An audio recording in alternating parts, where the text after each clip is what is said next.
Ladies and gentlemen, the Seattle Storm just pulled off an absolute heist of a trade. Look, you want to talk about trying to close those margins. You want to talk about trying to be a real, true contender in this season. The Seattle Storm made a move that might have been the best one they could have possibly gone and made. Britney Sykes is headed to Seattle, and she's doing so at a price that is absolutely phenomenal from a Seattle perspective. Alicia Clark, Zaya Cook, and Seattle's first round pick this year. Now, it's important to note here what Seattle is working with in terms of draft picks, because normally, like if you've been watching these emergency videos and everything, you would know I value draft picks, especially now with the draft classes that we have coming up. I value draft picks. Seattle did trade their first round pick, but Seattle owns the first round pick of the Las Vegas Aces. Seattle owns the first round pick of the LA Sparks in this season. Seattle, unless things get real crazy, is going to have at least one lottery pick in this draft and still have another pick left over. This is an absolute masterclass of a trade. Look, let's dive into it. I'm going to talk about the mystic side of this too. But like, goodness gracious, the Seattle Storm. Britney Sykes is not a player without faults. That is not what I'm here to try and sell you on. Britney Sykes is not a player without her faults. She is not the most efficient scorer. She's certainly not the best three-point shooter. Does she solve some of the issues that Seattle has, though? Absolutely. Does she make Seattle stronger in some of the things that make them, when they're at their best, make them at their best? Absolutely. Let's talk about it. I want to start on the offensive end, because Britney Sykes brings something that I feel like has been a pretty genuine problem for Seattle at times. And that is self-creation. That is self-creation on the offensive side of the ball. Britney Sykes, look, I've seen the free throw merchant jokes. You're never, ever gonna get me to call anybody a free throw merchant. Not after this championship right here, but that's beside the point. I'm sorry, Seattle fans, I had to. But look, Britney Sykes is a player that can go get her own, whether it's driving to the rim, whether it's pulling up. Again, not the most efficient scorer by any means at all. But in my head, here's the way that I'm thinking about it. You have a problem in your half-court offense. Britney Sykes, generally speaking, can solve that problem to a point. Excuse me. Goodness gracious. The fact that WNBA is having an actual trade deadline is like choking me up. It means something to me, man. But here's the thing. Britney Sykes can absolutely solve that problem.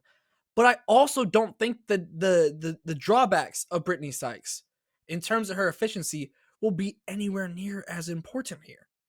Because she has Nneka Ogwumike next to her. Because she has Skylar Diggins next to her. She is immediately going to a place that has other stars, that has other scorers. Obviously, the Washington rookies have been phenomenal this season. But ultimately speaking, the crown as the number one option a lot of the times fell to Britney Sykes, and understandably so. This is an all-star caliber player. This is a player that had an argument to be an all-star and then was made an all-star due to injuries this season. And Seattle goes in a whole lot of ways, offers players that were not contributing. That offers a pick that was the worst of their three picks that they own. And you go and get an all-star caliber player like Britney Sykes? That is phenomenal business.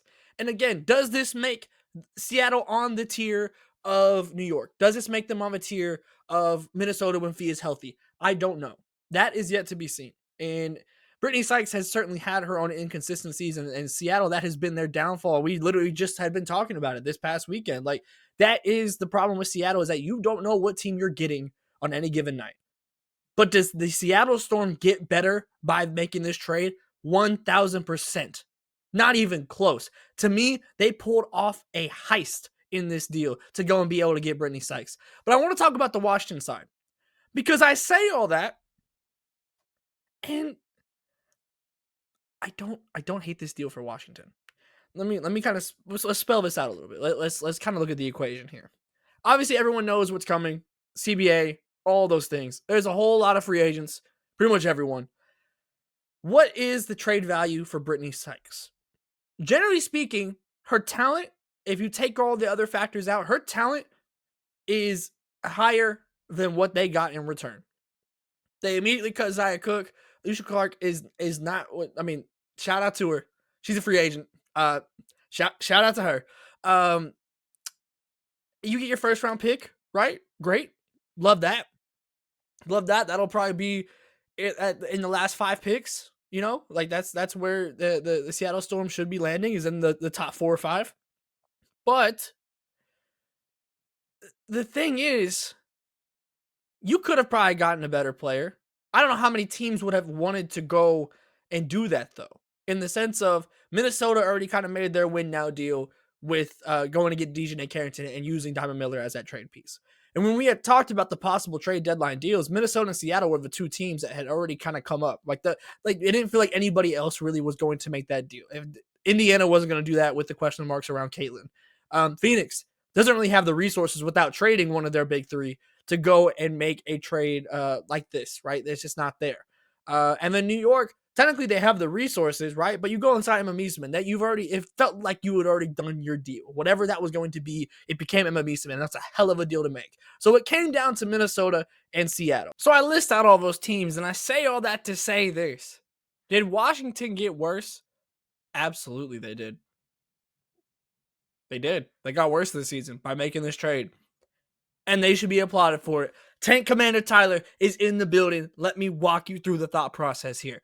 The Washington Mystics have overperformed this season. They were not supposed to be nearly as good as they are. Shout out to them. Shout out to the coaching. Like, they have been, this has been an overwhelming success of a season.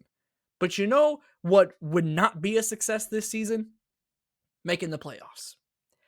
And Tyler, you might ask, Tyler, why? Why? I'll tell you.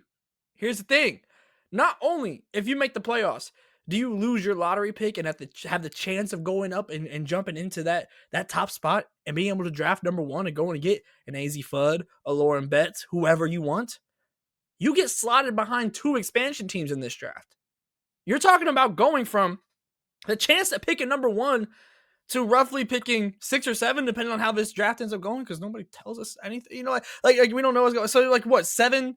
Be like right around 7. We'll say 7. Right? That's what you're looking. It'd be 7 or 8, actually. Even worse. You don't want to do that. So, did you go and get worse? Absolutely you did. And that is the right decision to make. That is absolutely the right decision to make. The worst place to be is the middle. I've said this so many times as we've seen these deals come through where these top picks are traded and big players, big names are being moved. The worst place to be is the middle. It is. And so to be able to go and get a first round pick, to presumably go and secure your place in the lottery, is absolutely the right thing to do.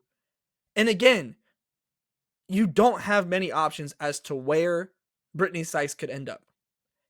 Not many teams are going to make this deal, not because of Britney Sykes as a player. I'm sure a lot of teams would like to have Britney Sykes on their team. But given the circumstances of the CBA, given the circumstances of everything going on right now in terms of team placement, of the standings, who is where and how their seasons are going, there are not teams that are willing to go and make win now deals like this, except the 2 that had. Minnesota and Seattle. Seattle's defense is absolutely ridiculous now. I mean, goodness gracious. Imagine Jordan Horrison was still healthy. But regardless, you still have Britney Sykes, you have Skylar Diggins, you have Gabby Williams, and you have Ezzy McCourt coming on the back. And NECA is no slouch either by any means. Like, this is it enough? Is the question. I don't know. My initial reaction is no. Assuming that Fee is healthy and assuming that New York gets healthy. But that's with assumptions. If they don't get healthy, maybe it is. Like, you are playing defensive basketball. It is 1st to 50 with this Seattle Storm. And I can respect them leaning into that and essentially really not giving up much to go and do that and to go and make a swing here. I respect that so much. I have not liked a lot of these quote unquote win now moves that some of these teams have made. I hated it for Chicago in the offseason. I didn't like it for LA in the offseason. This is one I like. This is one I like. And again, for Washington, I don't know how much better you could have gotten.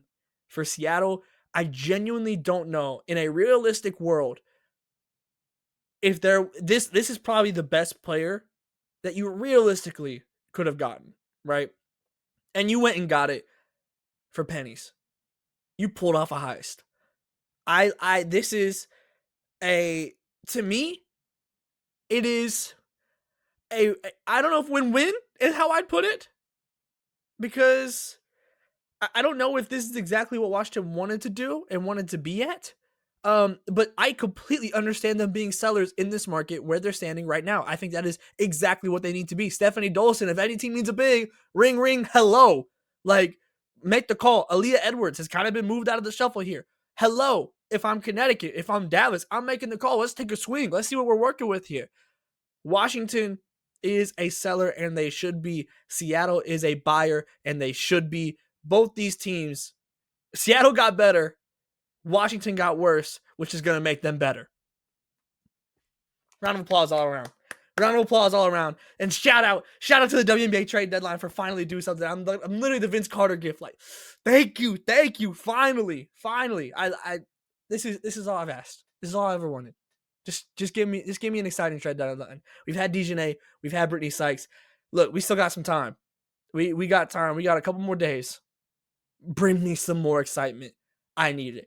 Make sure you stay tapped in here on No Cap Space. We'll have Ball Up Top coming, nocapspacewb.com. And we're officially now, full episodes is the plan for the foreseeable future here, uploaded on YouTube. So for our YouTube subs, if you want to see us and have our full podcast, we got you going forward. That will be hitting your airwaves tomorrow, Wednesday.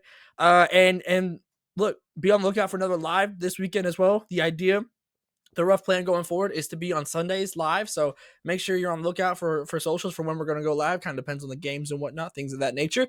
But the best way to know and to know what's going on is to be tapped in. All links down below in the description below.